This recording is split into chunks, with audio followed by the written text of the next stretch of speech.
Good evening, everyone, and welcome to tonight's City Council meeting. It's 7 o'clock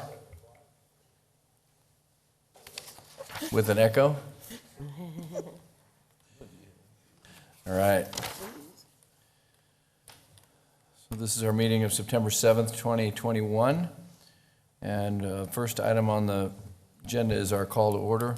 So we'll call the meeting to order, and then invocation and pledge of allegiance. So please remain standing. Tonight we have Father Peter from St. Anthony's Church with us to lead us in our invocation. Father? Very good.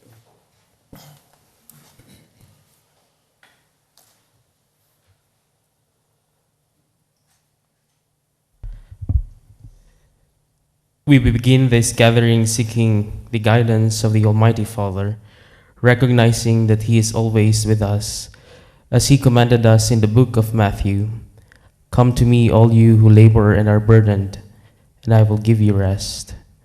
When hours of discouragement invade our soul, and tears come up in our eyes, we seek you, the one who knows how to comfort us and soon stops our tears. When our mood disappears to fight in the difficulties of life, or we feel that we are soon to faint, we call you, the force capable of removing the stones from our path and overcoming the adversities of the world. When without clemency, we find ourselves with nowhere to rest our head, we run next to you, the shelter in whose bosom we will find a den for our body and tranquility for our spirit.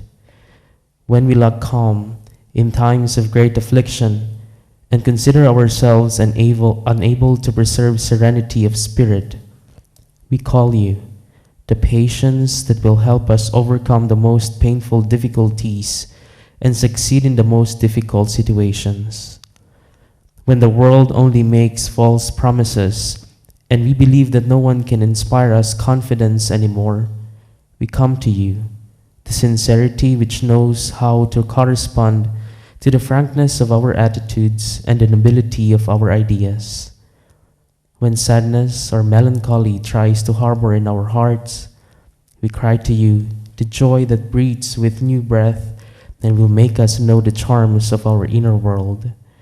When ungodliness reveals to us the faults and hardness of human heart, clarify us, forgiveness, which lifts our spirits and promote the rehabilitation of our souls.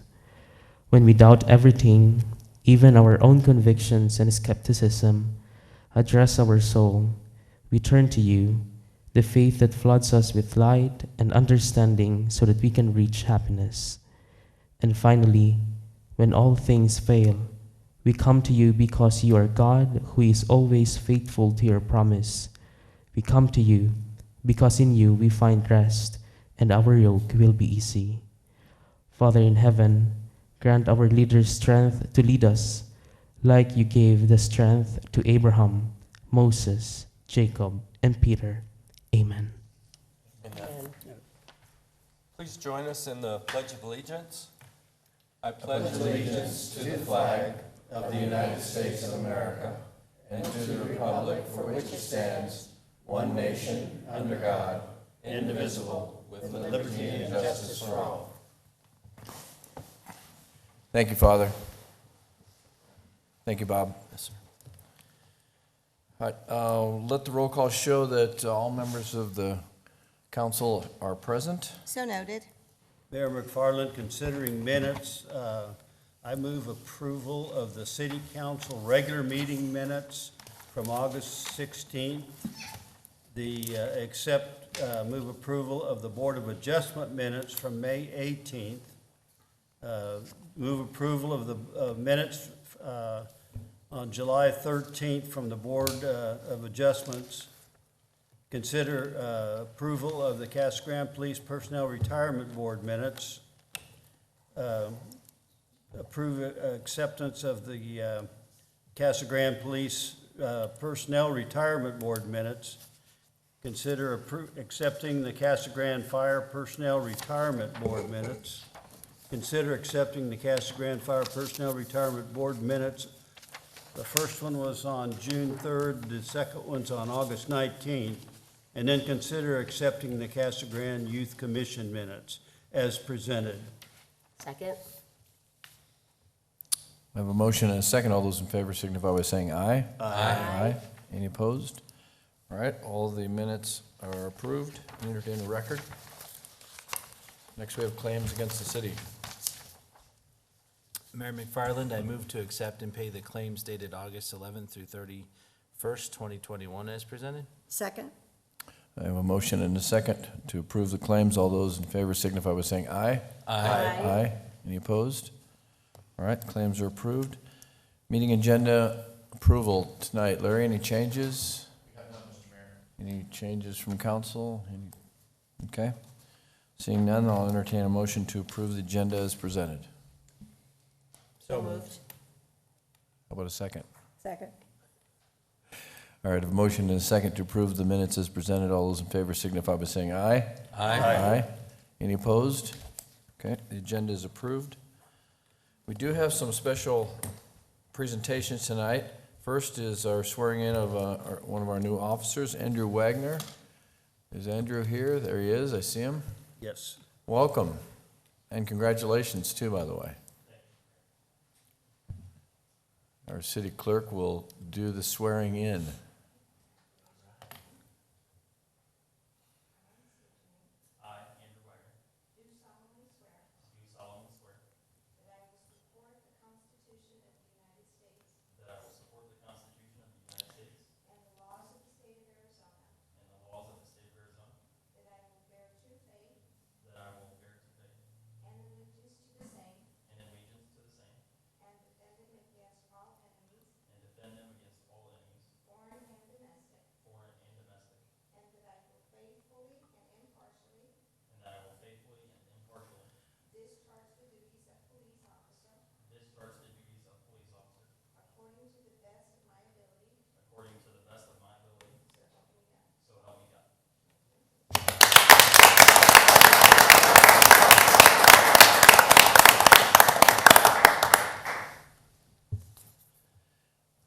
Andrew, congratulations again.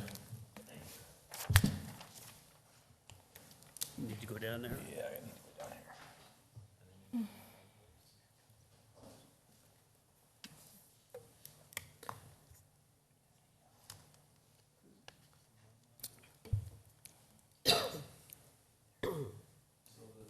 Next one that we've got here tonight is a young man who's decided to retire, Mr. Kevin Madden. Kevin, you want to come up here, please?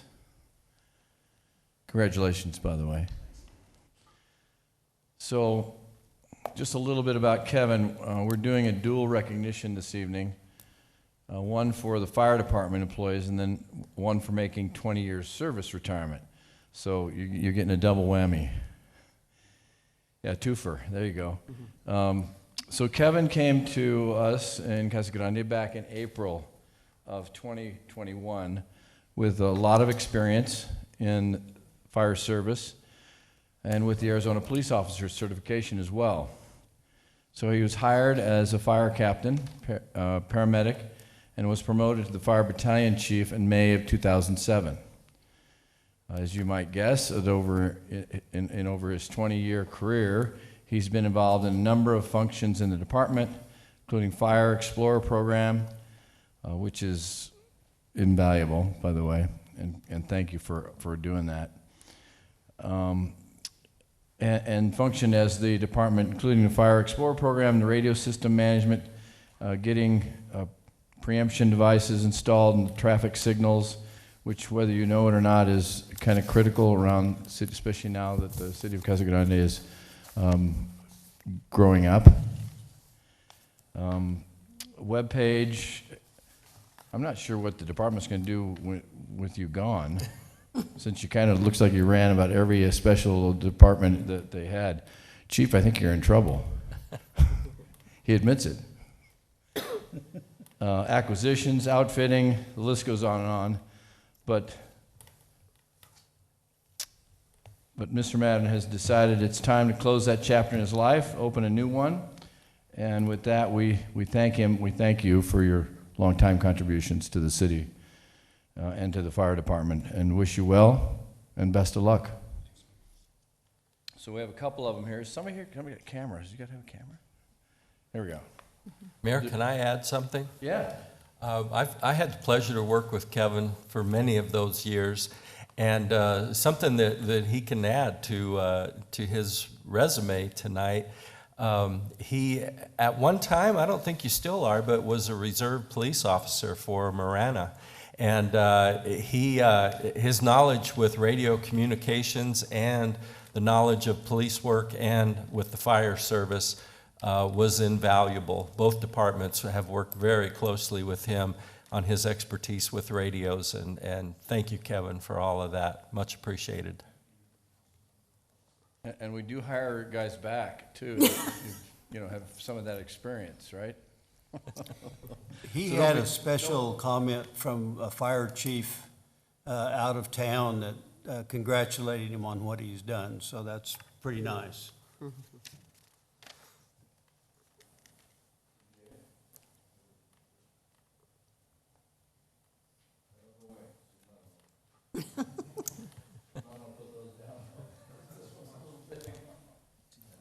Oh, my God. I think I'm not a firefighter.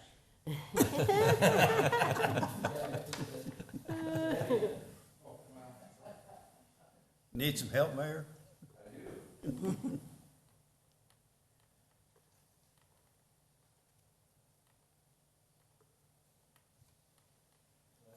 one, just so we can really read this, but it's in recognition for your years of service in the Casa Grande Fire Department, and the citizens that you were sworn to protect will forever be a part of our history.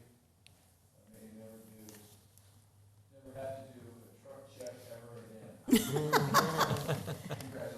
Congratulations.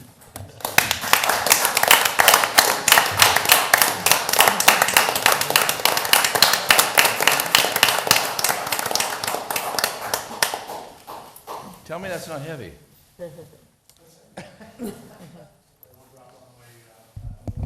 On the way out. Just want to thank the city for the 20 years that I've been here. It's certainly been a privilege to serve with the city. Met a lot of great people, forged a lot of great relationships, and was very blessed to have been part of the city's history. So thank you all very much. Thank Thank you. you, Kevin.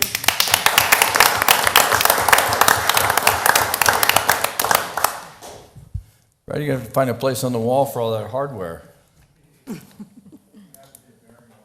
Congratulations again.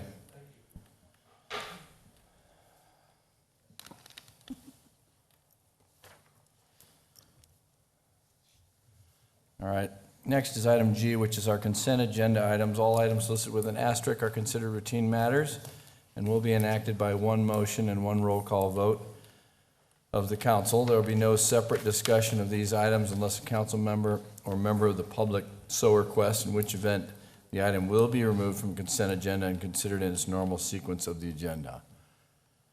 Does anybody have anything you want to pull off the consent agenda? Anybody from the public? All right, seeing none, then I'll entertain a motion I to move approve. Approval of the consent agenda as presented. Second. Motion and a second. Gloria, can I please get a roll call vote? Councilmember Lavender. Yes. Councilmember McBride. Yes. Councilmember Fitzgibbons. Yes. Councilmember Herman. Yes. Councilmember Powell. Yes. Mayor Pro Tem Huddleston. Yes. Mayor McFarland. Yes. All right. Item H is our public comments. So this is the part in the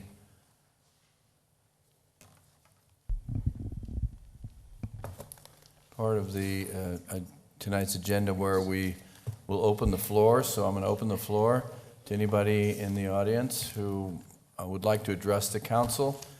This is an opportunity for you to let us know what you're thinking. We cannot respond to it because it's not an agendized item, but we promise that if it's pertinent and necessary, we'll direct staff to follow up. And please, if you come up, State your name and your address for the records, and please keep your comments to 3 minutes. Thank you. Hello, I'm John Stagel, and I live at 333 East 10th Street. This is my second year in Casa Grande, and I like it well enough.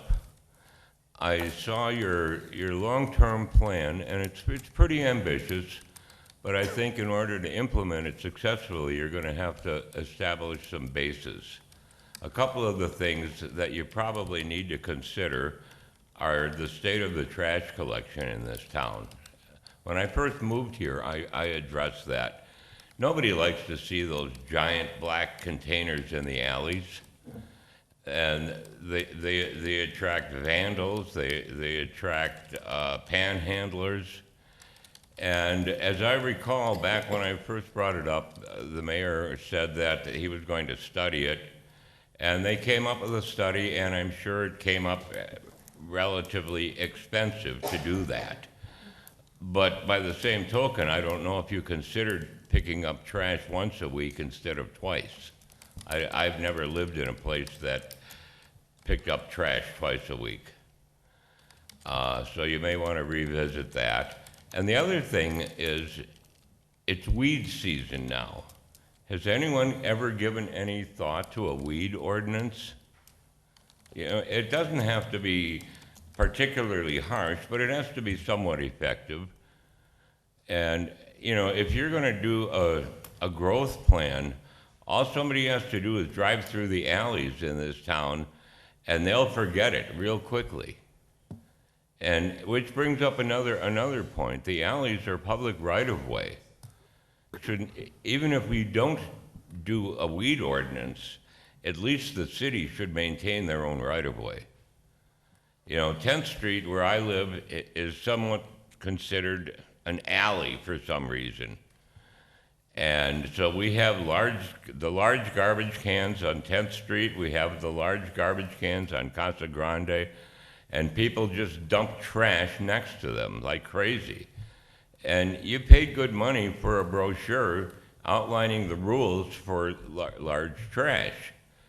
When I called somebody at the city to complain about that, or at least to raise their attention to it, they said, well, you have to call code enforcement.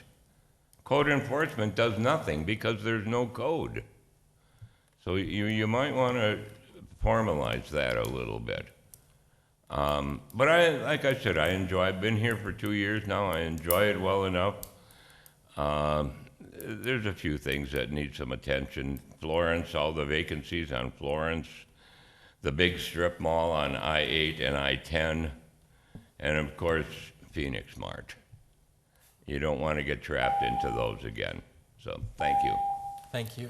Thank you. And we agree with all of your comments, by the way. So we'll have somebody from staff follow up with you, because some of your concerns, I think, have been and/or are being addressed. You're welcome. Thank you for your comments. Pardon me? You get his information. Yeah. Gloria, you got it, didn't you? Yeah. And it's recorded too, so we have it. His name and address anyway. Could have got a phone number. Is there anyone else in the audience tonight that would like to address council? Okay, seeing none, then I'm going to close the public comments, and we'll move to item I-1, first awarding of a contract. Thank you, Mayor and Council. Aaron Walter, presenting for Steve Hardesty today. The item I'm bringing to you today is the parking lot repair program for this fiscal year. Staff recommends the mayor and city council authorize an agreement with Cactus Asphalt of Tolleson, Arizona, in the amount not to exceed $113,749.63 for the maintenance and the repair of parking lots at the Little League Complex, Burris Park, Rancho Grande Park, Lencola, and the older sections of Carmignac Park, which weren't done in 2019 when the park was renovated. Staff is requesting budget authority of additional $11,000, which would provide a 10% contingency for unknown issues during the project. The total budget authority requested is $124,749.63. Just a couple other notes while you kind of read down through the information. Last year, the parking lot program focused on the large parks in the inventory, which was Paul Mason, Lago, and Dave White Park. This year, we are proposing to resurface the remaining asphalt parking lots within the park system. The contractor we are proposing performed asphalt maintenance for both Public Works and the Community Services in the past and has had a good reputation. The type of resurfacing will help extend the useful life of these parking lots. The procurement method is job order contract pricing from the Pinell County contractor number 175923. I stand for any questions, thoughts, or comments. Aaron, I know Rotary Park is also kind of in need, but is that part of the trail piece that we've already approved? Yes, I believe so, because they were going to be redoing that parking lot or reshaping it as part of the Rotary. And make it part of the, trail project. make it look like it's part of the trail program? Yep, correct. Okay. Okay, great, thank you. Anybody else have any questions? Yeah, Matt? Just a question, I think I know the answer, but, so this is a bigger project than what we want to do internally and save us some money by doing it with an outside contractor? Yeah, I can ask Steve about that. I'm not 100% sure on that question, if they looked at it internally or just with contracting it out. Okay. Yeah, that's, what's that? I said no. No. Thank you. Anybody else have any comments or questions? Thank you, Aaron. All right, seeing no more comments or questions, then I'll call for resolution number, please, Gloria. Resolution number 5334, a resolution of the council of the city of Casa Grande, Arizona, accepting a proposal from Cactus Asphalt for pavement maintenance and repair services for parking lots at various city parks, authorizing expenditure of public funds, authorizing execution of a contract with or purchase order to Cactus Asphalt. Mr. Mayor, I move to approve Resolution 5334 as presented. Second. All right, I have a motion and a second. Gloria, can I please get a roll call vote? Councilmember Lavender. Yes. Councilmember McBride. Yes. Councilmember Fitzgibbons. Yes. Councilmember Herman. Yes. Councilmember Powell. Yes. Mayor Pro Tem Huddleston. Yes. Mayor McFarland. Yes. All right, Chief, I guess the next one's yours. I-2. He's waiting for one of you guys to give up your seat. Aaron's like gladly. Aaron goes, sure. Mr. Mayor, Council, I'm here to talk to you tonight about the approving an ordinance. It's a sole source purchase for Motorola Solutions. It's actually a renewal of our maintenance contract for Motorola radios at the Communication Center. It's a 4-year contract, and this year's amount would be $48,400 with 24 cents. The contract would go for the next 4 years, 48 months. And this is essentially, there's no person there. This is, if anything breaks, we call them, they come right out and fix it. And this is per year, Chief? Per year, yes, sir. Okay. And it totals about $200,000 after the 4 years. Okay. Other than that, there's not a whole lot other than this is just a renewal of a contract we've had in place for quite a while. Okay. Yes. Did they raise it at all, or is it about the same? It got raised a little bit, yes. Okay. Anybody else? Anybody have any questions on this? Kind of a necessary evil. Absolutely, especially when you have Motorola stuff. Yeah. All right, then I'll, if no other comments or questions, then I'll call for an ordinance number, please, Gloria. Ordinance number 3290, an ordinance of the council of the city of Casa Grande, Arizona, accepting a sole source provider offer from Motorola Solutions, Inc. for a 4-year service agreement to provide support and maintenance services for the city's public safety radio, products, and equipment, authorizing expenditure of public funds and authorizing the execution of documentation by the city manager. Mayor McFarland, I move for approval of ordinance number 3290 as presented. Second? We have a motion and a second. Gloria, can I please get a roll call vote? Councilmember Lavender. Yes. Councilmember McBride. Yes. Councilmember Fitzgibbons. Yes. Councilmember Herman. Yes. Councilmember Powell. Yes. Mayor Pro Tem Huddleston. Yes. Mayor McFarland. Yes. All right, next item is I3. Yes, sir, this one is very similar to the first one that we just went over. The difference in this is that we have different systems over there. This is for what's called the NICE system, or the NICE recorder. This is what records all the incoming phone calls from all the various jurisdictions. It also tapes and records all the radio traffic that takes place on all of our radio frequencies. So it is actually a different system, and it's on a different contract, because it is actually a different company. Even though it's managed by Motorola, that company is a separate company. I will tell you that this price did go up significantly. We switched to this system several years ago, 2 or 3 years ago, when Chief Miller and a different communications manager were over at the communications center, because we were told Motorola was purchasing this company, and it was supposed to give us a significant rate decrease. That didn't happen. The deal fell through with Motorola, so they actually raised the prices. So we are speaking with the city manager and talking to him about alternatives, and we'll see how that goes. But we don't have the ability. We have to have the ability to tape police and fire radio traffic and all the phone calls that come in 24/7. So we don't have the ability to switch that right now, but we are investigating that and looking into it. But for right now, we are asking that you renew the contract. And it is a contract that the city attorney's reviewed that we are allowed to get out of if we have to. Okay, so we're not stuck with the 4 years? We're not stuck with the 4 years, yeah. If we find something else more appropriate, we could switch to it. It is a 48-month contract, exactly like the other one. It is a renewal. It is a sole source also, because it's through Motorola.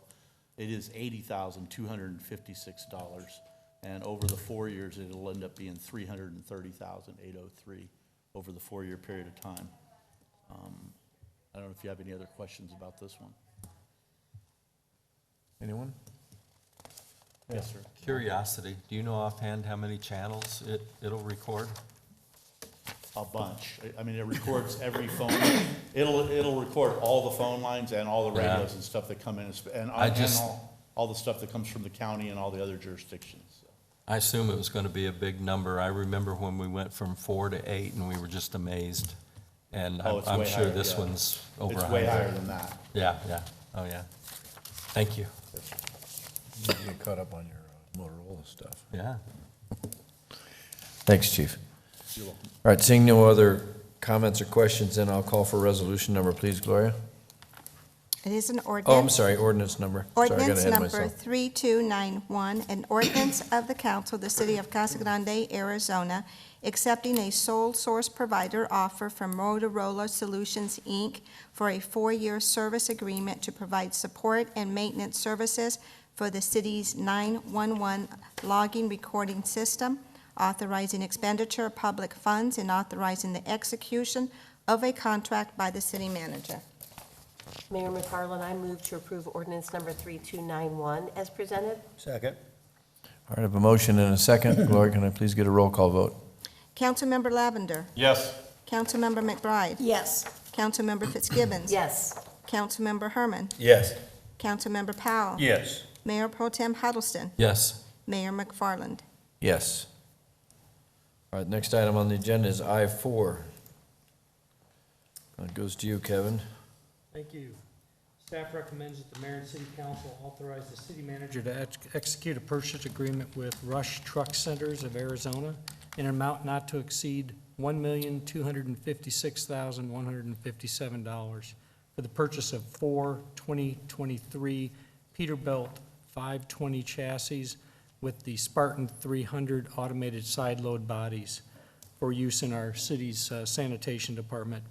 Very similar to our last request last year, and this is just the next 4 trash trucks, our side load trucks that are up for replacement.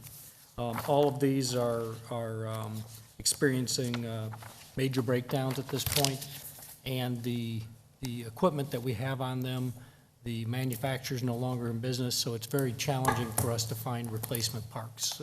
We've been very challenged with that.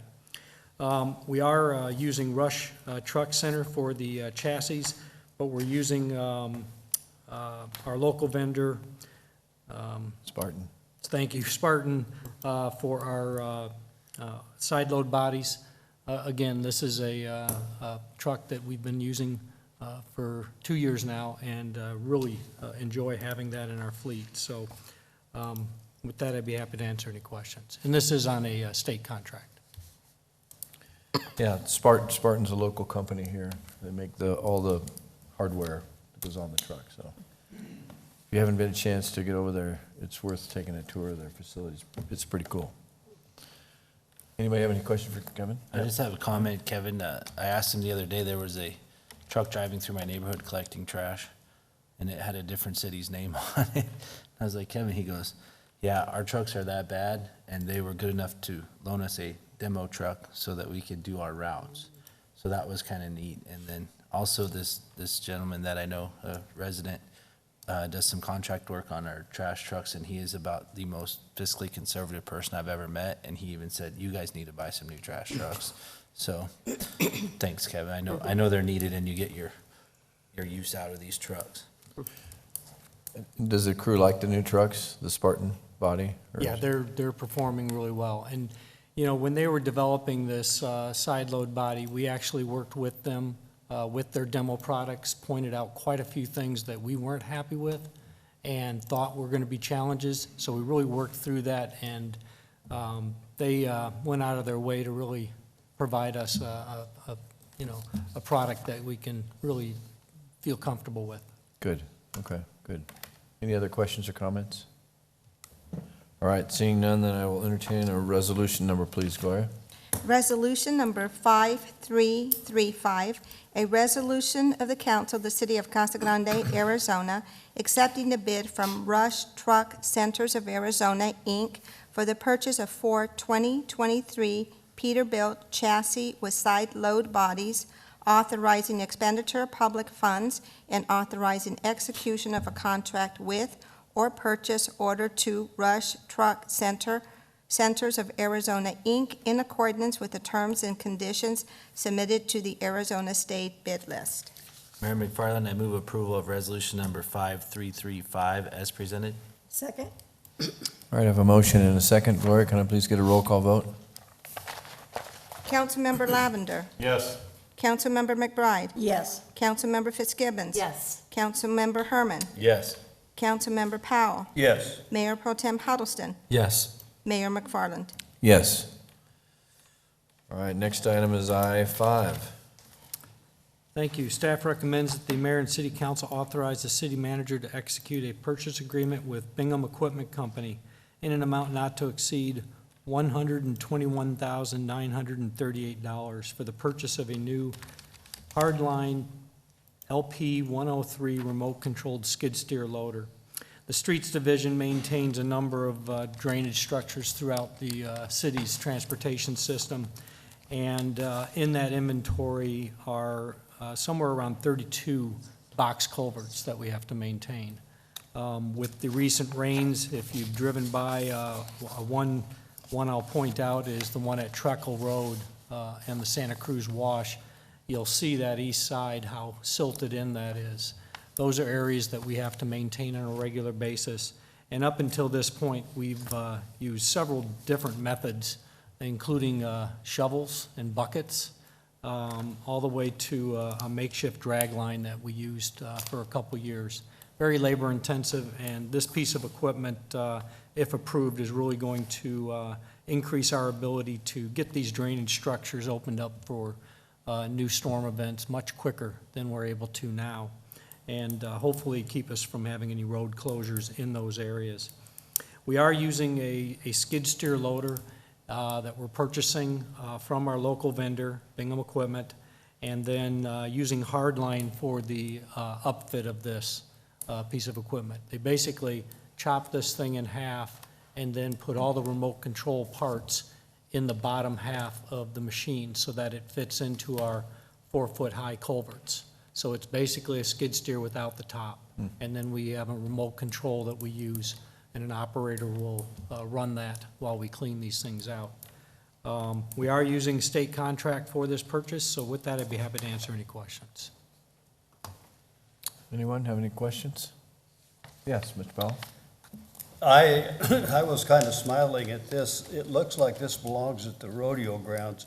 a remote-controlled skid steer loader. We get steers out there that need to be loaded all the time, so maybe we can borrow it from you. You'd like that remote control, huh? Any other questions or comments? No, I just had, out of curiosity, Kevin, something was mentioned about helping with employee injuries. Have we ever, out of curiosity, experienced injuries surrounding this? So I can't tell you how many times when we used to do this by hand, how many times the hard hat would fall off when they would try and stand up, forget they were in a short box culvert. When you're carrying buckets out, running your hand up against the edge of the culverts. Nothing major, no major injuries, just things that create issues for us, and a lot of sore backs, obviously. Yeah, thankfully this will help. Yeah, definitely. Any other comments, questions? All right, seeing none, then I'll call for a resolution number, please, Gloria.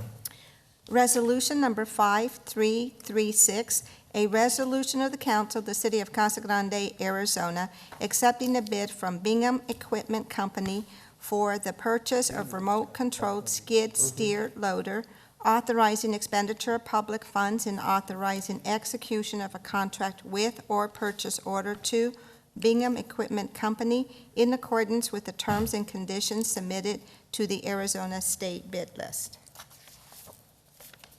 Mayor McFarland, I move acceptance of resolution number 5336 as presented. Second. All right, I have a motion and a second, and just a note too, Bingham Equipment Company is also a local company. I know they have some stores elsewhere, but they have a good presence here in our city. So I'll entertain, or not entertain, I have a motion and a second. Can I get a roll call vote, please? Councilmember Lavender. Yes. Councilmember McBride. Yes. Councilmember Fitzgibbons. Yes. Councilmember Herman. Yes. Councilmember Powell. Yes. Mayor Pro Tem Huddleston. Yes. Mayor McFarland. Yes. All right, Kevin, next item is I-6. You're just spending the city's money tonight, aren't you? We're staying busy, sir. Staff recommends that the mayor and city council authorize the city manager to execute a purchase agreement with Bingham Equipment Company in an amount not to exceed $71,443 for the purchase of one Kubota wheel loader and trailer for the use in the sanitation division. We currently have one Kubota loader and trailer in our system for the two crews that do all of our uncontained trash. And those are the guys that, the crews that go out and clean up the debris that ends up in our alleys, not within our 300-gallon containers. Like the gentleman talked about tonight. Exactly. Oftentimes, our crews have to skip piles because they're too large to lift them and put them into our rear loads manually. So this will really help increase or decrease the amount of time it takes for us to get through each of our zones. We currently have 6 zones that we do, and help us stay ahead of the curve when it comes to keeping our alleys in a little better looking shape. So again, this is a local contractor, and we are purchasing this off of a state contract as well. So with that, I'd be happy to answer any questions. Lisa? Not a question, just a comment. You know, I live in a neighborhood with an alley, and I just wanted to compliment your staff on what they do. You know, driving throughout the community, and when you look at alleys, it's so frustrating when you see people dumping mattresses and, you know, furniture and everything, and it's gotta be hard for your staff to keep up on it. So when I saw that we were purchasing this, I was happy to see that, because, I mean, you talk about, you know, morale and, you know, I mean, it's gotta be frustrating when you leave one day and the next day, you know, people are just dumping. So I think the gentleman made a good point. You know, maybe we, you know, promote and advertise a little more on what to do, but I just wanted to compliment what your people do, because I see it, you know, in these alleys, and they're definitely working at it. I just wish everyone would just have some respect, I guess, but no, just a comment. We're lucky we have good alleys. Anybody else? Any other comments, questions, comments? All right, seeing none. Thank you, Kevin. Seeing none, I'll call for resolution number, please, Gloria. Resolution number 5337, a resolution of the council of the city of Casa Grande, Arizona, accepting the bid from Bingham Equipment Company for the purchase of a wheel loader and a trailer, authorizing expenditure of public funds and authorizing execution of a contract with or purchase order to Bingham Equipment Company in accordance with the terms and conditions submitted to the Arizona State Bid List. Mr. Mayor, I move to approve Resolution 5337 as presented. Second? All right, I have a motion and a second. Gloria, can I please get a roll call vote? Councilmember Lavender. Yes. Councilmember McBride. Yes. Councilmember Fitzgibbons. Yes. Councilmember Herman. Yes. Councilmember Powell. Yes. Mayor Pro Tem Huddleston. Yes. Mayor McFarland. Yes. All right, item I-7 is considering approval of ordinance number 3292. Thank you. Staff recommends that the mayor and city council award a contract for sewer cleaning services to Ancon Marine Incorporated. This agreement will provide for sewer cleaning services on a job order basis in an amount not to exceed $350,000 for our wastewater division. The main purpose of cleaning our sewers is to remove the debris that gets stuck in there and starts to break down, which creates the H2S gas, which is very detrimental to our sewer system, especially the manholes, when it starts to eat away at the concrete and some of our older sewer collection system. We did put this project out for solicitation for qualifications, and we had 5 firms respond to that solicitation, and then based on our review of those firms, Ancon Marine was selected as the top-ranked contractor to use for this project. We have used Ancon for several years now, and we've been very pleased with their past service and anticipate having good service in the future. So with that, I'd be happy to answer any questions. Mr. Powell? I know in past years, there's been times when we've had a lot of complaints about sewer smells and those type of things, but I don't recall anything now that's happening like that. Are we pretty well keeping it in the pipeline, hopefully? I wish I could say yes, but no. We continue to get odor complaints and high H2S in areas. I will tell you, honestly, we have a much better control over it, and we've made some changes in how we attack the different sections of sewer. Some areas we do twice a year, some we do every 4 or 5 years.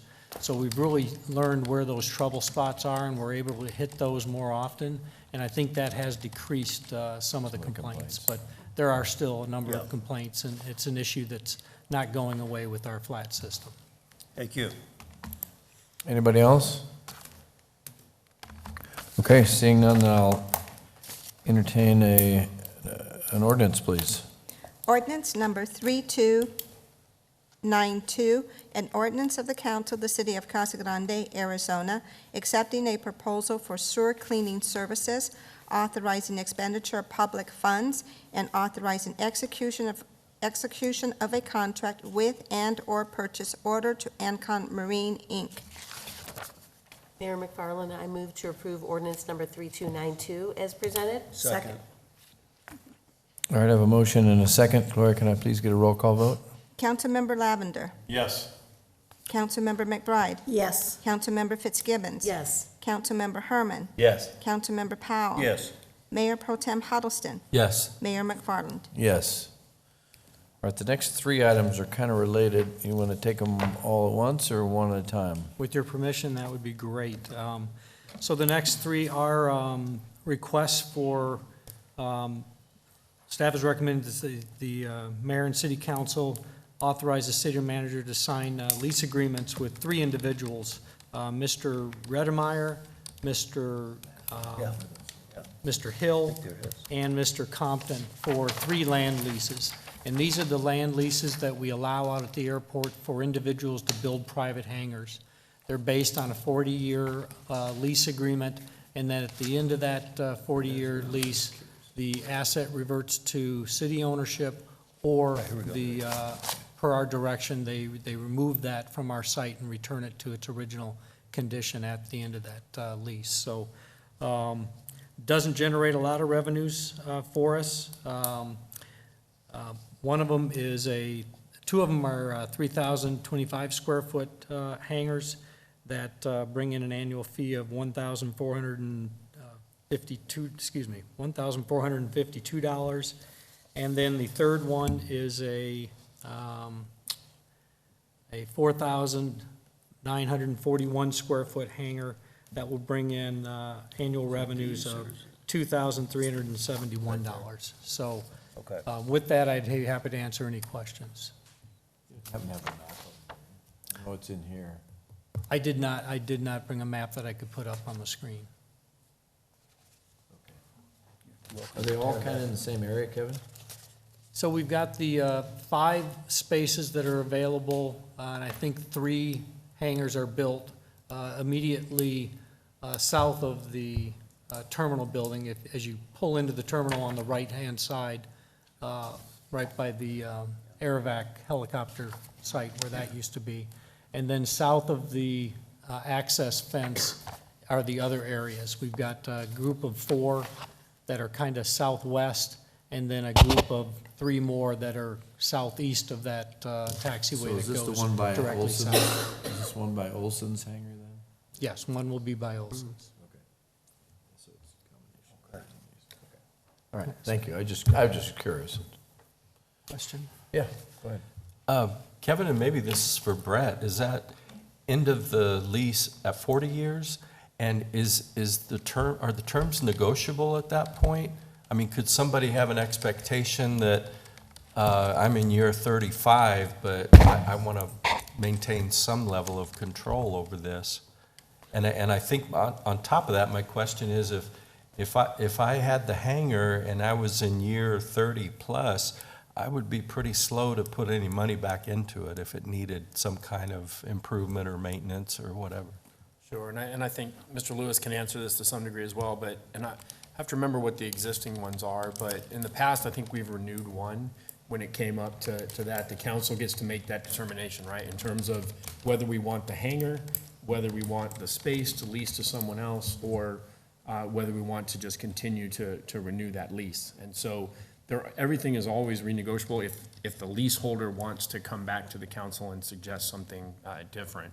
But the term of the lease, they got at least 30 years, and as we've talked about in the past, that was essentially so they could amortize, the cost. While the revenues are pretty low, the cost of building the hangar is relatively high. And I think, the intent, obviously, for the city as we start to enter into these is to keep them at the end, but what happens 40 years from now is going to be the council to decide. That's probably not going to involve any of us. Yeah, maybe you want the space back, Okay, thank you. because you're building a terminal for people. Hey, I'm thinking big. Okay. All right, well, we'll entertain, unless anybody has any questions on these leases, we'll entertain one at a time, so I'll take I-8 first. Gloria, so I'll entertain ordinance number 3293, please. Ordinance number 3293. An ordinance of the council of the city of Casa Grande, Arizona, approving the lease of Lot 9 located at the Casa Grande Municipal Airport to Nomad Air Aviation LLC and authorizing the execution of the lease agreement by the city manager. Mayor McFarland, I move for approval of ordinance number 3293 as presented. Second? All right, I have a motion and a second. Gloria, can I get a roll call vote, please? Councilmember Lavender. Yes. Councilmember McBride. Yes. Councilmember Fitzgibbons. Yes. Councilmember Herman. Yes. Councilmember Powell. Yes. Mayor Pro Tem Huddleston. Yes. Mayor McFarland. Yes. All right, the next item is lot number 8, so we'll consider ordinance number 3294. Ordinance number 3294, an ordinance of the council of the city of Casa Grande, Arizona, approving the lease of lot number 8 at the Casa Grande Municipal Airport to Cannon Hill and authorizing the execution of a lease agreement by the city manager. Mayor McFarland, I move to approve ordinance number 3294 as presented.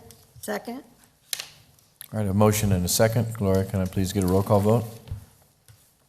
Councilmember Lavender. Yes. Councilmember McBride. Yes. Councilmember Fitzgibbons. Yes. Councilmember Herman. Yes. Councilmember Powell. Yes. Mayor Pro Tem Huddleston. Yes. Mayor McFarland. Yes. All right, and the last lease here for the airport is, let's consider an ordinance number 3295, please. Ordinance number 3295, an ordinance of the council of the city of Casa Grande, Arizona, approving the lease of Lot 5A located at the Casa Grande Municipal Airport to Fred Arizona Coolidge LLC and authorizing the execution of a lease agreement by the city manager.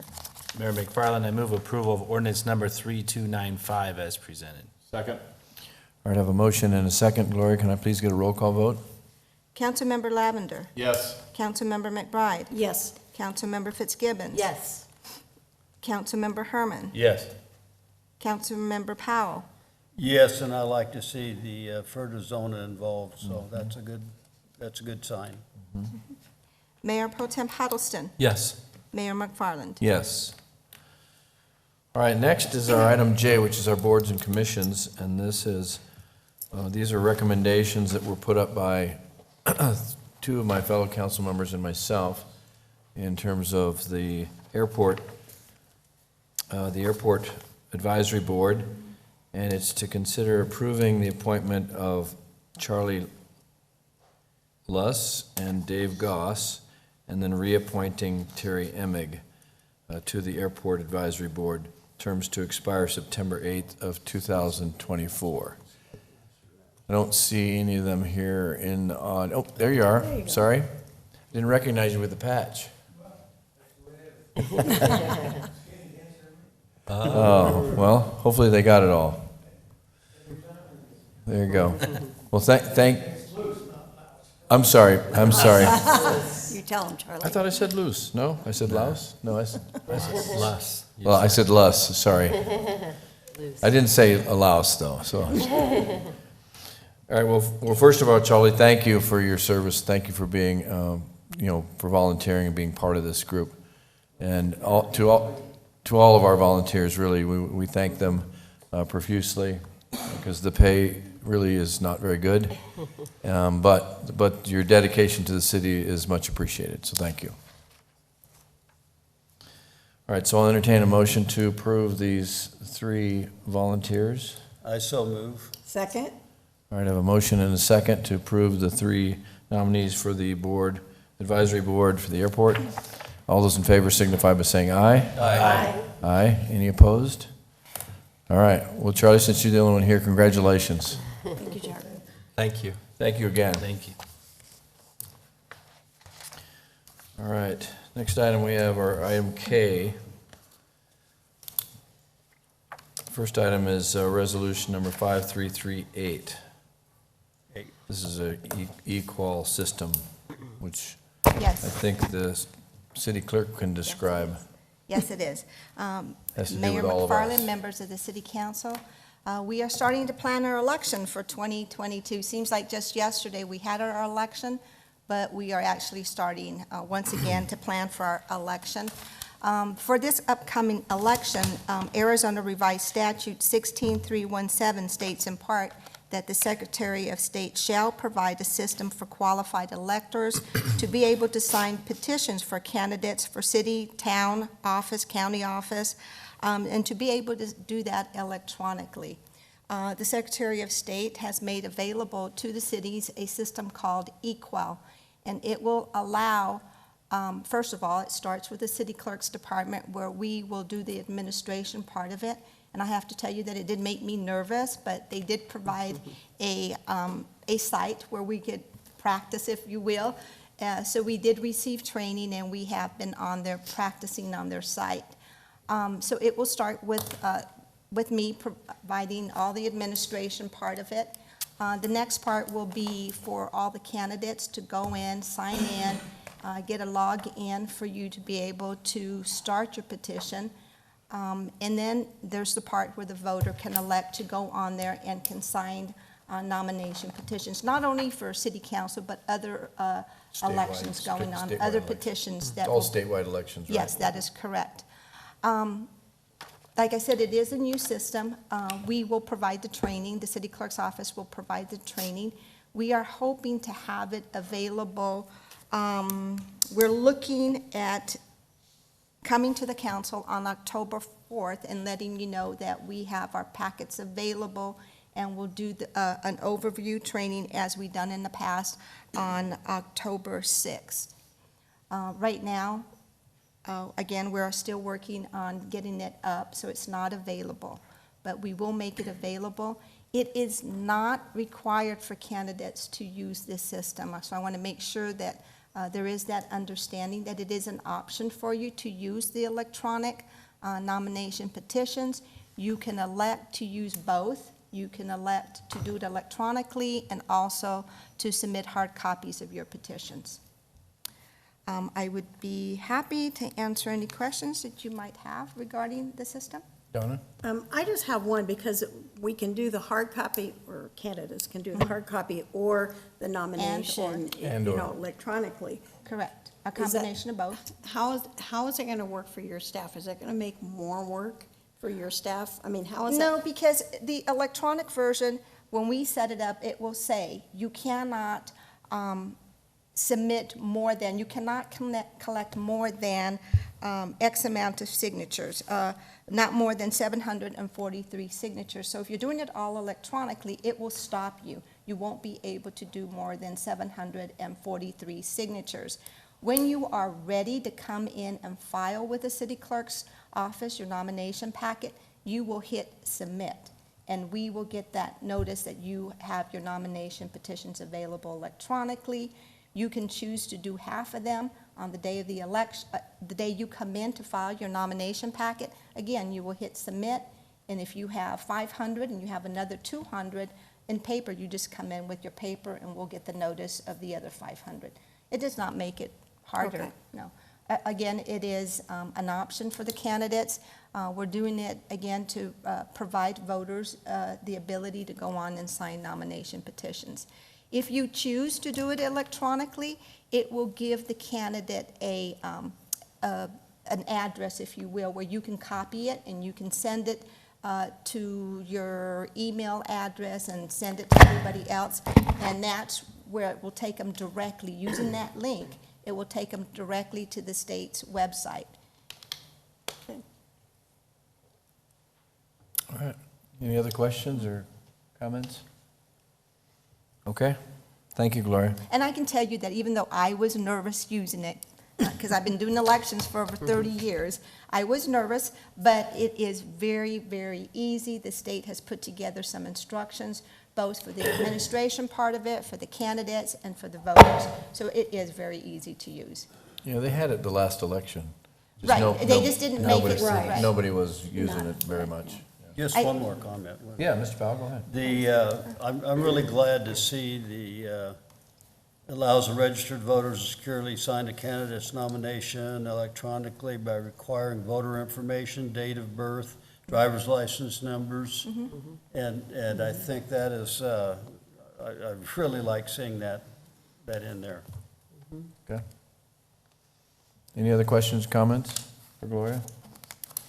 All right, seeing none, then I'll call for a resolution number, please, Gloria.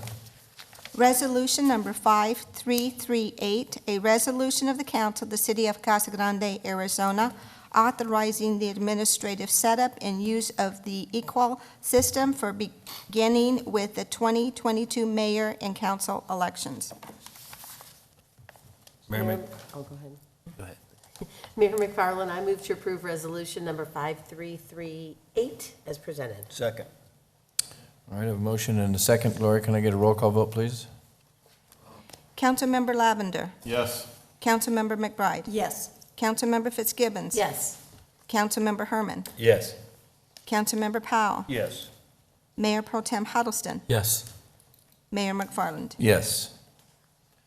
All right, next is approval of ordinance number 3296. This is for some 96-gallon refuse containers. Thank you. Staff is recommending the mayor and city council authorize the city manager to execute a purchase agreement with Toter LLC in an amount not to exceed $90,000 for the purchase of 1,272 96-gallon residential trash containers for the city sanitation operations. We are asking authorization to use the national IPA contract for this purchase, and the purchase price per container is $68.96. In 2020, we last purchased these containers at a price of $51.26. So it just gives you an idea of the price increases we're seeing for the resin and plastics that are used in these products. And you may be thinking, deja vu, didn't we just approve a contract to purchase these containers about a month ago? And we did. But that vendor was not able to provide those containers at the price per the contract, so we had to find a new contract to use. So that's what this is for. And just a note that we delivered approximately 1,300 containers in the last year, delivered out to new and replacement sites. So with that, I'd be happy to answer any questions. Excuse me. Thanks, Kevin. Anybody have any questions on this? Comments? Yeah. Bob? Kevin, a question, and I don't know how to describe them. I'm not technical enough for these containers, but one looks like a Rubbermaid type material, and the other one looks like a hard plastic. With that description, can you tell us which one these are? So these are going to more resemble the hard plastic. Okay. They're the spun resin type containers. The old rubber ones are very old, and we can no longer purchase those types of containers. Oh, okay. So those are probably the oldest one in our inventories. Okay. But the toters that we've been purchasing most of the containers from in the past 12 years are the same type. So Okay. these are going to be very similar to that type. Okay, thank you. You know, just a comment too, I am disappointed that the local company was not able to fulfill, what they agreed upon, because, we are always trying to do local, and this is one example of it's out of our control. Any other questions or comments? All right, thank you, Kevin. Seeing no more comments, then I'll call for an ordinance number, please, Gloria. Ordinance number 3296, an ordinance of the council of the city of Casa Grande, Arizona, accepting a bid from Toter LLC for the purchase of 1,272 96-gallon refuse containers, authorizing expenditure of public funds, and authorizing execution of a contract with or purchase order to Toter LLC. Mayor McFarland, I move for approval of ordinance number 3296 as presented. Second? All right, I have a motion and a second. Gloria, can I please get a roll call vote? Councilmember Lavender. Yes. Councilmember McBride. Yes. Councilmember Fitzgibbons. Yes. Councilmember Herman. Yes. Councilmember Powell. Yes. Mayor Pro Tem Huddleston. Yes. Mayor McFarland. Yes. All right, we're on the home stretch. Two more primary items to cover here tonight. Lead L1 us home, Mayor. is the public hearing. This is a public hearing, so this is amending a zoning ordinance number 1178. All right. You're on, you're keeping us from going home, so. All right, I'll go through them quick. Mayor, council, first item we'll look at is the Casa Grande Technology Park, PAD.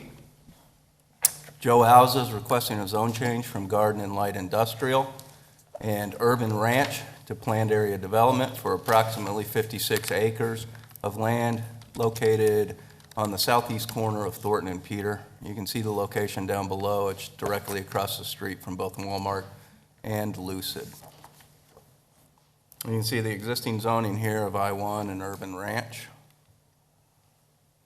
So the Casa Grande Technology Hub, PAD, is near three major industrial projects, Lucid, Walmart Distribution, and LKQ. And the zone change request is to position the property to provide ancillary, supportive, and compatible uses within that existing industrial corridor. The City of Casa Grande's PAD designation provides property owners the flexibility to develop land utilizing site-specific development standards, which creates a harmony between the potential land uses that would not be possible through traditional zoning. Utilizing the basic parameters of the B4 and I2 zones, this PAD is going to provide development regulations and design guidelines that facilitate a mix of commercial, manufacturing, and industrial uses, while also ensuring a cohesive and quality design within that PAD. And this is just the conceptual land use to kind of show you how the uses are laid out. The B4 or the heavy commercial uses are in red, where the heavy industrial uses are in the back of the property, although one's abutting up against Thornton.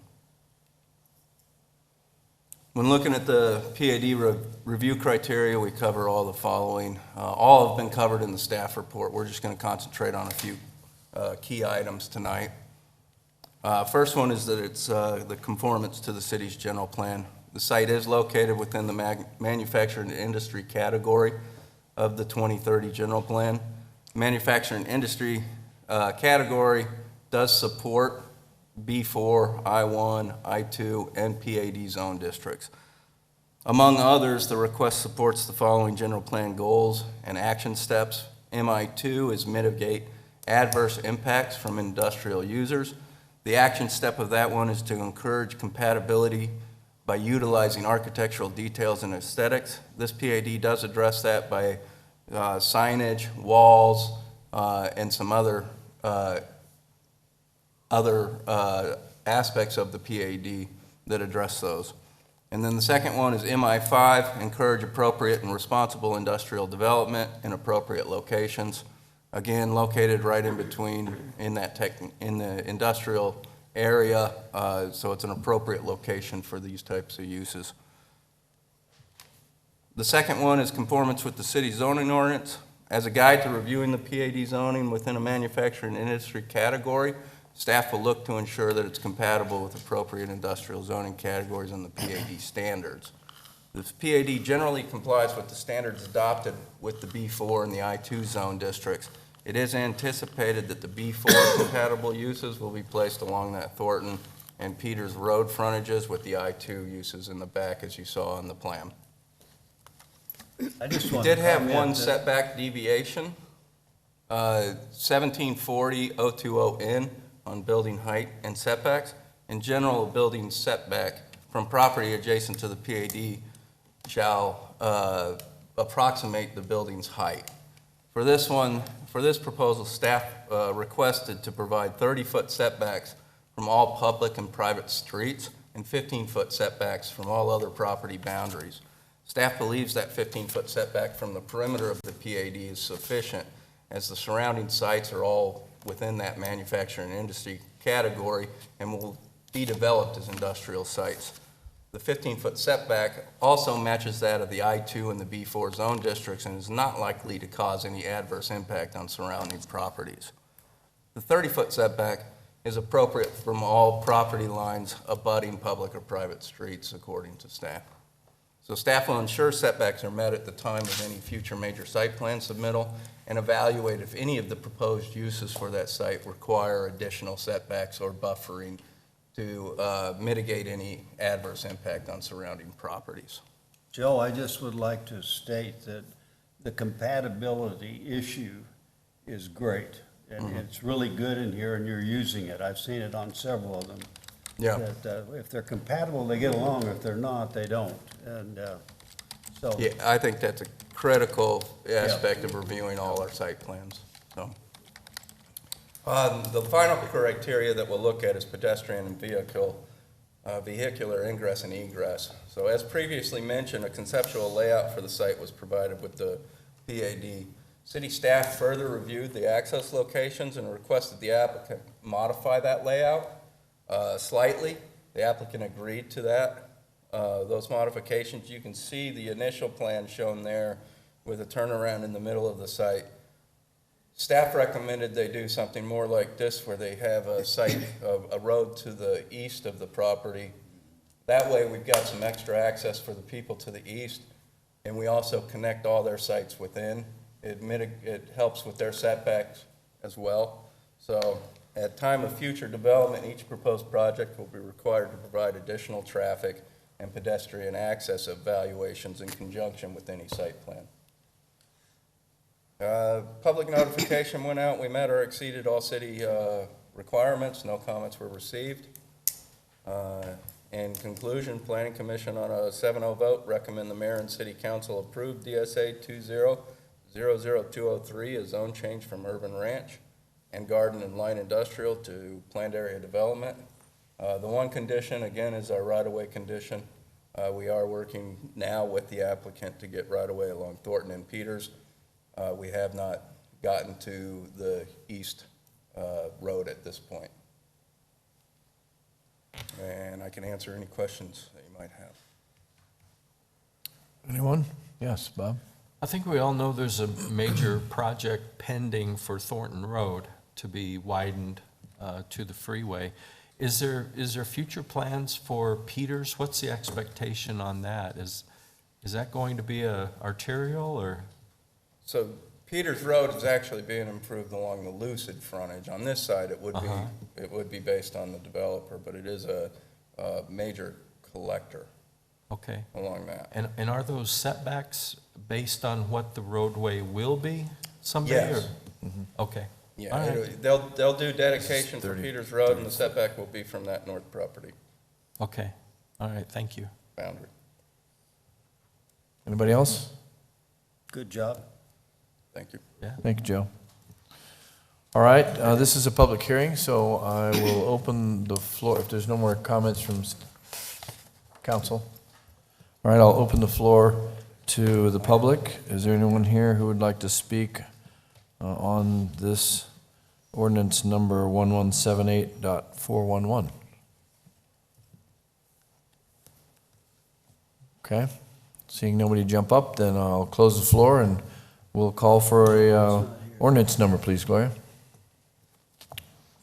Ordinance number 1178.411, an ordinance of the council of the city of Casa Grande, Arizona, amending zoning ordinance 1178 and its subsequent amendments by changing the zoning from garden and light industrial and urban ranch to planned area development on approximately 55.69 acres of property generally located at the southeast corner of Thornton Road and Peters Road, Casa Grande, Arizona.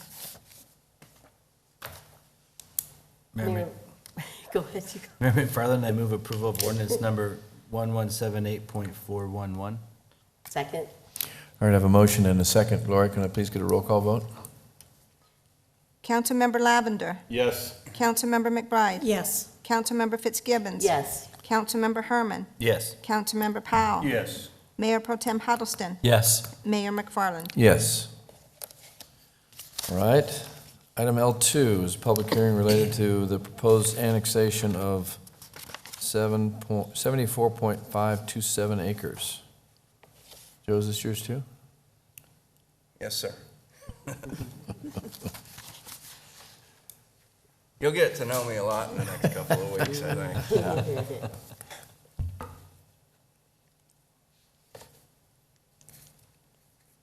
All right, this is a request for a public hearing for an annexation of approximately 74.5 acres, generally located north of Val Vista and east of Pinal Avenue. You can see it highlighted below.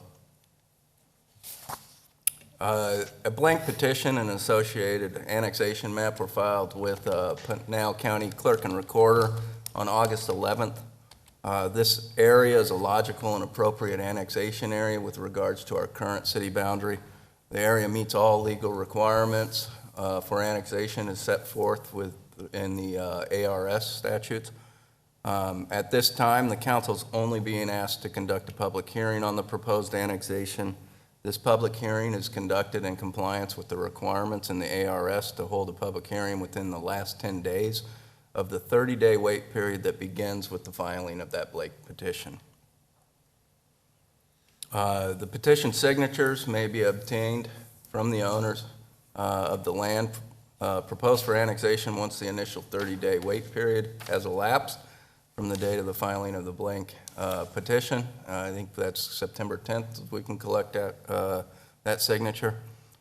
After signatures are collected annexation ordinance will be scheduled for council consideration. The tentative dates based on that, collecting that signature, are October 4th for the first reading, October 18th for the second reading, and a 30-day cure period ending on November 17th.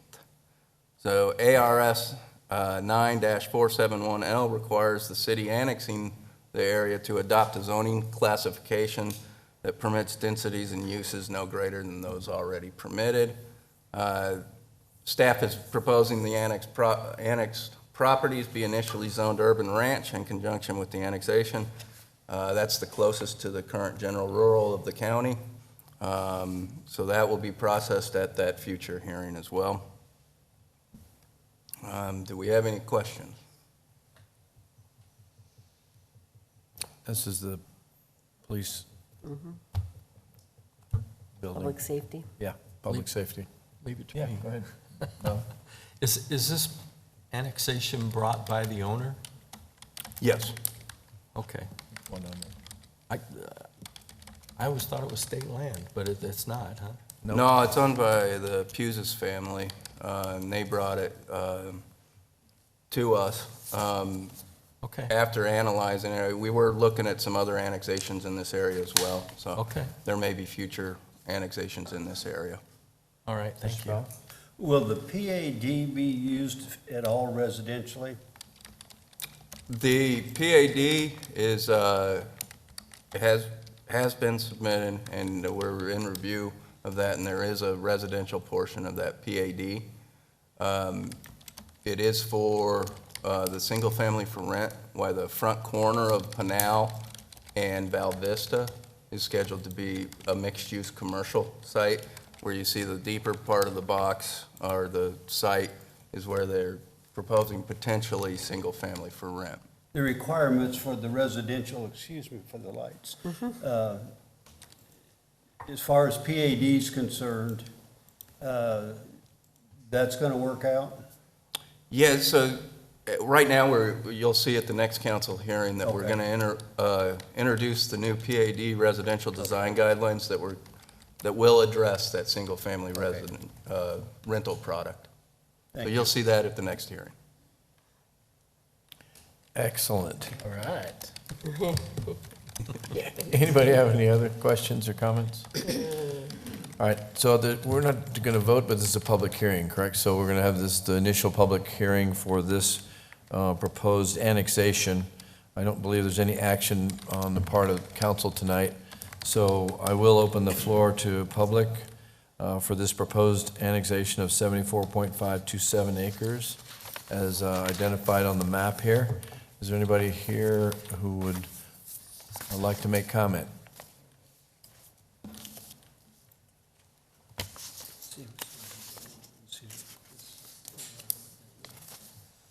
You didn't have to, you were home free. Good evening, Mayor, council members. My name's Kyle Barkel. I'm actually the applicant on behalf of Pusis, the property owner. Work with RBI Planning and Landscape Architecture in Tempe, Arizona. Just wanted to say thank you to Joe for trying to help us with this annexation. It was much more ambitious to start. This is where we ended up. And to clarify Councilmember Powell's questions as part of the single family for rent, that is one of a couple possible residential design and different zones that could be in here. So we don't have a definitive user in mind at this moment, but we would like to set it up in the future for all types of multifamily development. Okay, And that is all. thank you. Anybody else? All right, then I will close the public hearing and we'll call for, oh, no, don't have to call for anything, so, all right. We'll address this again on another night. So that concludes the meat of tonight's meeting. Next item is reports from council. So I'm going to start with you, Mr. Powell, you're first. Well, I, with the cities and towns, as almost all of us did, and stayed lost pretty much the whole weekend, the whole time I was there. But one of the things that I did like, the week before that, I was in the water law deal, and the Indians were talking about way they will lease water. They'll lease you water for 100 years, but you pay in advance. You pay when it happens. And that's 100 years from now. And figure the interest if they didn't pay all at once, I guess. But I got a kick. Lewis was there, Governor Lewis, and I know he and the guy from Auckchannon. I was telling him, when I'd been a councilman 7 years is when that settlement came with the Indian water settlement. And some of our farmers, I'm sorry to say, gave away too much, but that's what happened, and they were allowed to not have to pay some of the things that they still owed if they would let that land go to the Native Americans. But when I went out there was people from all over, in all statuses, that were there and watching, and they had a blessing. You know, they had a shaman do a blessing and those kind of things, which is pretty impressive. But I know when they celebrated at the end of it, they were doing a basket dance around, the ladies were, and I looked over, and John Glenn, Senator Glenn was the one that, or Kyle rather, Glenn. John Glenn was different. John Kyle was there, and so I turned around and looked, and two of those ladies had him on either side. He was dancing along with them, and I saw him about 3 weeks later in Flagstaff and asked him, you're a pretty good dancer. He said, you didn't take any pictures, did you? So, but it was quite a celebration. All right. And they seemed very friendly as far as the ones locally here that we're close to. So, thank you, Mr. Powell. Bob? Same initial comment as Mr. Powell. I enjoyed going to the League of Cities and Towns. Appreciate that the city sends us. It's a great opportunity to exchange ideas and kind of measure ourselves against what other communities are doing. And Mr. Powell's too modest to say it, but I thought the best part was him receiving his award for 16 years of service. 24. Sorry about that, Mr. Powell. That's just short. Boy, I almost went back to my youth. Yeah. Well, congratulations. Thank you. Absolutely. Lisa? Yes, congratulations. That's a big achievement. There weren't many receiving that award. But yes, no, of course I enjoyed attending the league, and it was nice because after not being there last year, it was nice to be able to go and see some of our counterparts in other cities and learn about what's going on. And just to kind of give everyone a little bit of an idea of some of the sessions that I attended 2 on housing. So of course we know how important housing is in the growth, and I guess the key takeaways there were, of course there's a strong demand, but what amazed me is when one of the sessions they said that there's a 43% change in rent and only an 11% change in income. So, that's the frustrating thing is you see the rise in rent in apartments and single-family rentals, and of course our salaries aren't adjusting at the same rate. So that was a concern. And the second session I went to was on housing diversity, and they talked about the demand of apartments and some of the single-family rentals. So of course, we're doing our best here, but we aren't growing fast enough to keep up with the demand. So I know we're working hard, the mayor's out there, staff's out there, with these single-family rentals, but apartment complexes there's a huge demand, and we're not gonna be able to keep up with it. So, and because of the lack of diverse housing, it's gonna cause an increase in homelessness because people aren't able to afford houses. But what I found interesting in this class, and I thought of you, because we've had discussion on multifamily housing, is there was a person in there that was with a big apartment company. And they were saying that the average income with apartments is $100,000 a year.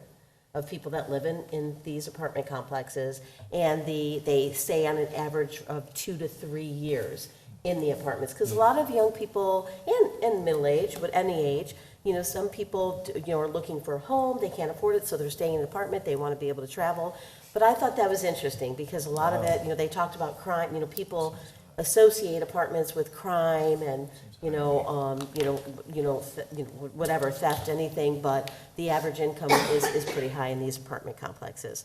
So that was it, and I'm not gonna go through all of them. Recycling was really good, because I'm not giving up on recycling. Steve Weaver was in there on it, and we had some good ideas on Surprise and some of the things they're doing, with drop-off locations on goods that are needed. So that was really good. We still have hope there that something, homeless session, of course, I feel good about some of the things we're doing here in the city with collaboration and working with our city staff, the police department, our housing department, so we're doing some great things, but we have a lot of work to do, and there were some really good ideas. And then a women leadership and the workforce development, and I think the key takeaway from that one was how 12.4% of the youth are not engaged. And so what are we going to do as a city to engage them? And I think internships, apprenticeships, mentorships are critical, and we're of course we're working on those, but a little ways to go. And they also talked about the importance of job descriptions and how important it is to diversify your job description, because someone might not need tons of experience, but certain skill sets. So I learned a lot. I enjoyed it. Had to leave a little early, but I was good. So, sorry. I know you're ready to go, Mayor, but. It's all good. Is that it? That's it. Thanks, Lisa. Matt?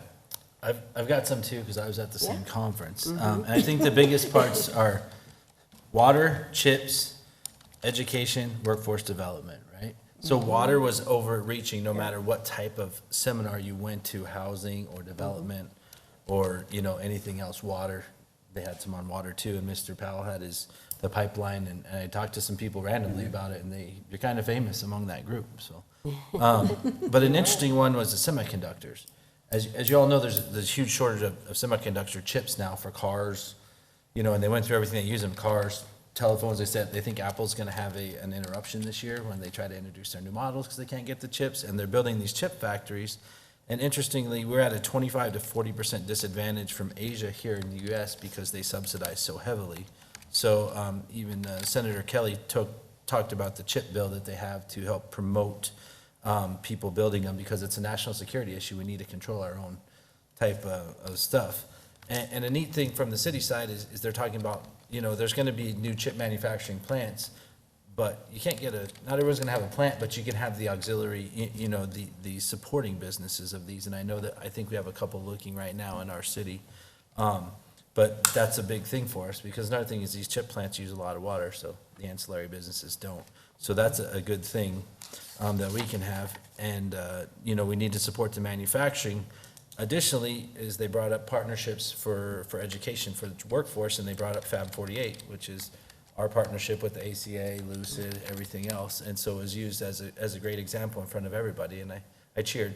Thank you, Richard. But yeah, I cheered in that, and I said, and Bob and I had a discussion too. It's like a lot of stuff we talked about we're doing here in Casa Grande, so we're pretty proud of that. Then the housing, real quick, it's the biggest shortage since World War II is one thing in that seminar. And housing diversity, a great fact that I learned. So if you have the same piece of property, you put the tax revenue. So if you have this piece of property, you put 3 houses on it, $60,000 of tax revenue. Same piece of property, put 4.5, $81,000. 14 dwelling units, $196,000. 22, $332,000 of tax revenue from the same piece of land. So it really encouraged you to look at different types and get them in the right place, because they talked about traffic. There's always a big issue. He says there's going to be traffic there no matter what. It just depends on how it's going to come. And I know everyone's getting boring, but I do want to say, I went to one about the city attorneys, but that was boring, Brett. And then transportation, just how to do public-private partnerships for transportation, because it's getting so tough to get all those dollars. So, and then my last one is a small business, because as you know, near and dear to my heart. So it talks about different programs we could have. Again, our very own Casa Grande CARES Act, helping small businesses was an example, and we're doing that. So I'll stop there because you guys were all there, but it was a lot of fun. And then I would be remiss if I think we have a youth commissioner and Boy Scout in the audience out there tonight. Mr. Ramon, thank you for coming tonight. So I don't know, he's here as both, I would guess, but he's a great member, Boy Scout and youth commissioner on his second year. And he was a trooper during our retreat because he was quarantined and he stuck on the computer all day long, and we appreciate him. So I'm glad you definitely are, and we're glad he's obviously out of quarantine now, I hope. Anyway, just kidding. Thanks for coming tonight, Ramon. Yeah, we appreciate it. I was trying to give him the eyes during the public comment, but he wouldn't. Next time. And that's all I have, Mayor, finally. Mr. Lavender? Mr. Mayor, I enjoyed the Biz Outlook Luncheon. You did a wonderful job painting an optimistic future of our community. It was great to watch you make Larry blush twice during your speech. Really enjoyed it. Thank you for coming. And a shout out to Jesus Ramos, who is now 17-0. This big match Saturday night in the boxing, he looked great, dominating performance. And I think he's in going the to papers this morning. continue to represent our community very well. So Oh, yeah. Excellent. Yeah, congratulations to him.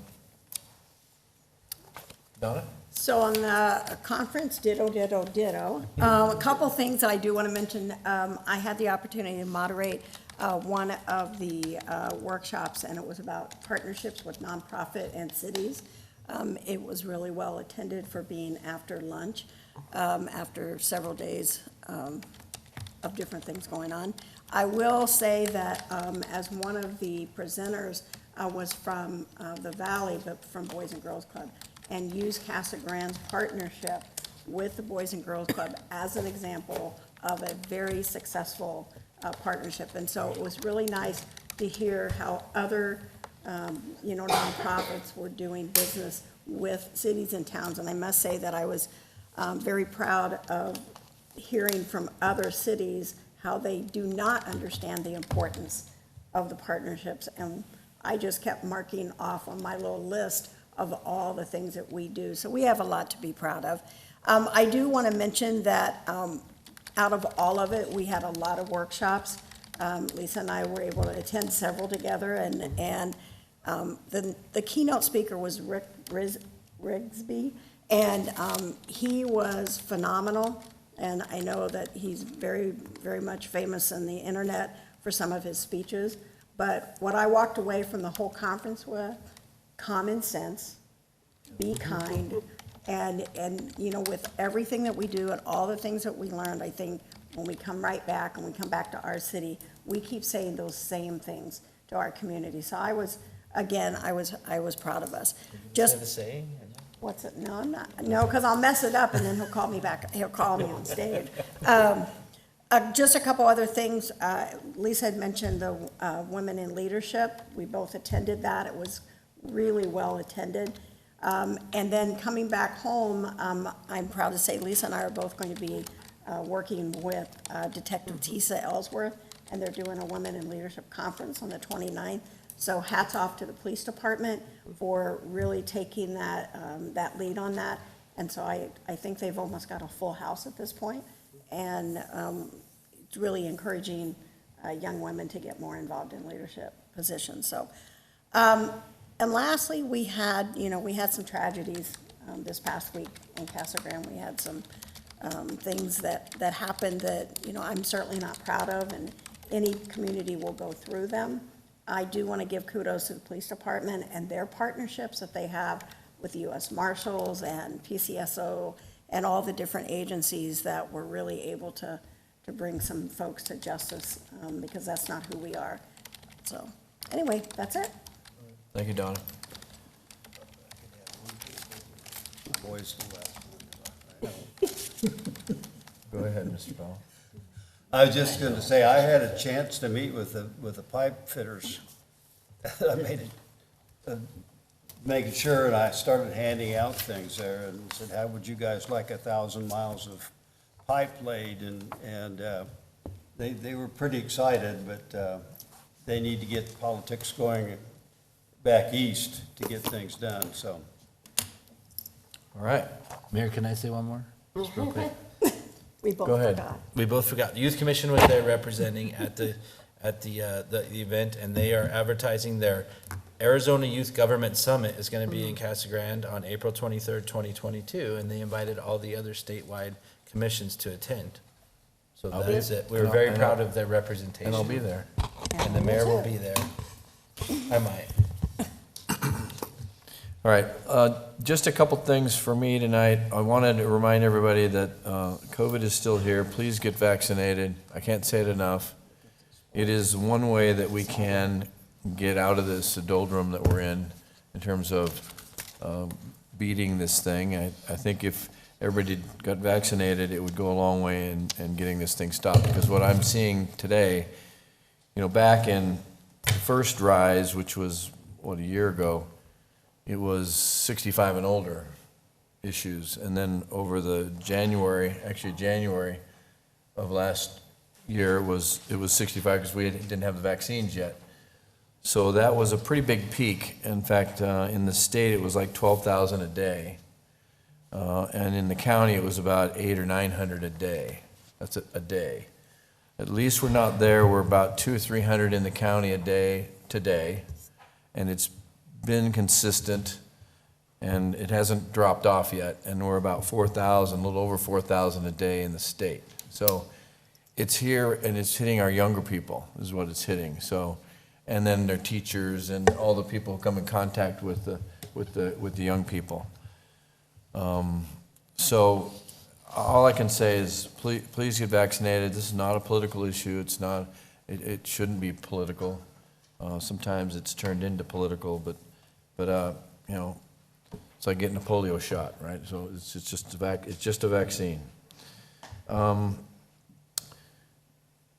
I attended the conference last week too. Several other things. I was actually able to attend with the ACA chairwoman, Peterson. She's the chairwoman for the Arizona Commerce Authority, and got some really good insights in terms of what the Commerce Authority is about and what they're doing.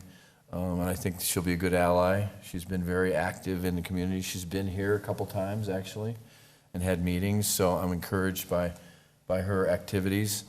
And then also, I had the opportunity to meet with Lucid today, and we actually began conversations about their involvement in our community. What does that look like from a charity standpoint? What does that look like from electric vehicle charging stations? How about autonomous driving vehicles, education, workforce development? Their biggest concern is education, workforce development, and housing. That is their single largest concern right now. They have over 1,000 employees out there, and now they're running into issues where there's no housing for them. As they bring in more employees, we're getting that we're at a critical point. So if you happen to talk to anybody's talking to any of the developers, kick them in the ass and tell them to start turning dirt. Because they need to start building these apartments, because we need them now. Don't need them 18 months from now, we need them now. So that's one of my tasks that I will be doing here.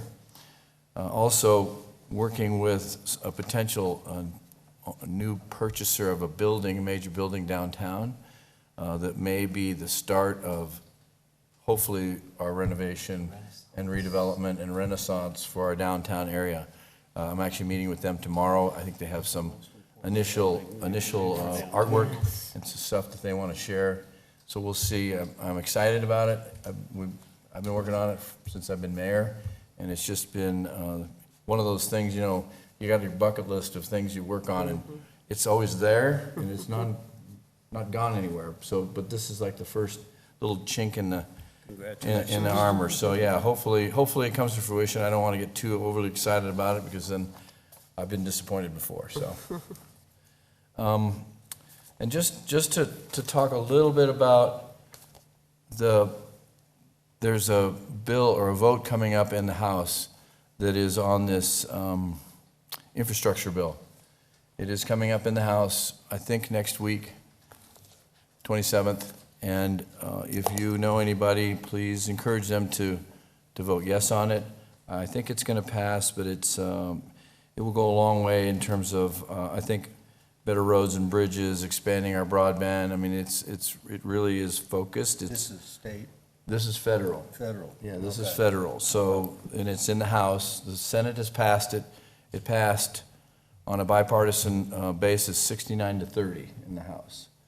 So that's pretty good statement, since the Senate usually is the tougher one to get through. And also has the, well, you have to have 60% vote, right, to pass something. So the House does not. Yeah, filibuster, thank you. I couldn't remember the name of it. But water systems also, Mr. Powell, there's $8 billion in here for water systems, $65 billion in expanded broadband, $110 billion for better roads and bridges, $65 billion for power grids, even wildfire suppression, $8.25 billion, tribal communities, $3.5 billion, airports, $25 billion. So Larry, we need to get our act together with the airport so we can get some of that $25 billion. Public transit and rail, and then clean energy. Those are the major areas, but it's important, and we all need to be on top of it, so. That's good. Any help anybody can do on that? Working on water still, just other ideas. Oh, yeah. I'll share with you, Mr. Powell, some of this one. Oh, okay. Anyway, that's kind of the latest that's come up. And anyway, that's all I've got. Does anybody have anything else that you want to bring up? Okay. Thank you, everyone, for coming tonight. City Council is adjourned. So